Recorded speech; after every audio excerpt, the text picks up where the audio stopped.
Media reporters పై జరిగిన దాడిని నేను తీవ్రంగా ఖండిస్తున్నాను. ఎవరైనప్పటికీ, ఎంత పెద్దవారైనప్పటికీ, మోహన్ బాబు గారు కావచ్చు, ఇంకొకరు కావచ్చు, మీడియాపై దాడి చేయడం అన్నది చాలా ఘోరం. అది కనుక తక్షణమే మోహన్ బాబు గారు క్షమాపణ చెప్పాలి. అలాగే ఈ చాలా దాడులు ఎక్కువైపోతున్నాయి మీడియా మీద. రాష్ట్రం అంతా, దేశమంతా, కొందరినైతే జైల్లోనే పెట్టేస్తున్నారు.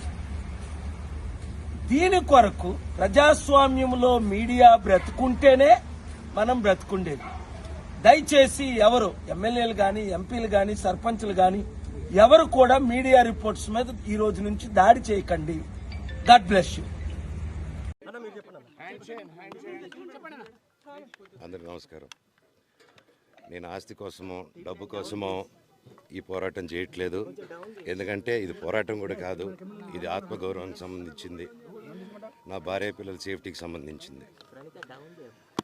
ఇది నాతో ఒక మగాడిగా నాతో డైరెక్ట్గా వచ్చి నాతో ఏం చేసినా పర్వాలేదు. నా భార్య పేరు ఇంక్లూడ్ చేయడం, నన్ను తొక్కేదానికి, నా 7 నెలల పాపని ఇంక్లూడ్ చేయడం, నా బిడ్డల ఇంట్లో ఉండగానే అలా బిహేవ్ చేయడం కరెక్ట్ కాదు. ఈరోజు పోలీస్ దగ్గరికి నేను వెళ్ళి ప్రొటెక్షన్ అడిగాను. నేను మొన్న వచ్చి అడిగినప్పుడు మీకు అన్ని ఎవిడెన్స్లు ఇస్తాను. ఎస్ఐ గారు ఇక్కడి నుంచి వచ్చి నేను ఇస్తాను సార్ ప్రొటెక్షన్ చూపించాను. బౌన్సర్లు అందరూ అక్కడికి దాక్కున్నారని చూపించాను. అది కొంచెం చూసి ఓకే సార్ మీరు ధైర్యంగా ఉండండి, మేము ఎక్కడికి వెళ్ళట్లేదని చెప్పి మాట్లాడి పారిపోయారు. ఇప్పుడు కానిస్టేబుల్స్ వచ్చి అందరూ నా మనుషులందరినీ భయపించి ఇప్పుడు వాళ్ళ పేర్లు తీసుకొని బెదరగొట్టి మా మనుషులు పంపించేసి వేరే బాడీ గార్డ్ లోపల పంపించున్నారు సార్. జరగదు కాదు సార్. ఫస్ట్ డిపార్ట్మెంట్ ఎందుకు వన్ సైడ్ తీసుకుంటున్నారు? కంప్లైంట్ తీసుకున్న తర్వాత వాళ్ళకి ఏ అధికారం ఉంది?